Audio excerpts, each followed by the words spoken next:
Guys, నాకు తెలిసినంతకు ప్రపంచంలో ఎక్కడా కూడా ఏ శివలింగం కూడా ముసలి రూపంలో అయితే ఎక్కడ ఉండదు.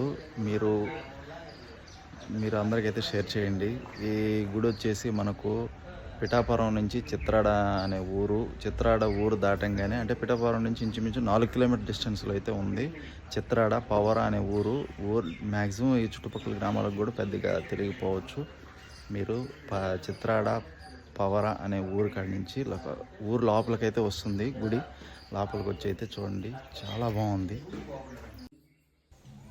మనకు ఇక్కడ ఈ ముసలి లింగేశ్వర స్వామిని దర్శించుకుంటే, మనకి ఇక్కడ పూజారి చెప్పిన ప్రకారం అయితే, స్వామీజీ చెప్పిన ప్రకారం అయితే, ఈ ఒక్కసారి దర్శనం చేసుకుంటే 1000 సార్లు దర్శనం చేసుకున్న దానితో సమానం అని చెప్పి మనకి ఇక్కడైతే చెప్పడం జరిగింది. ఎంతో ప్రఖ్యాతిగాంచిన గుడి అన్నమాట. ప్రస్తుతానికైతే ఊరికి అవగాహన లేదు, ఖచ్చితంగా దర్శించుకోండి.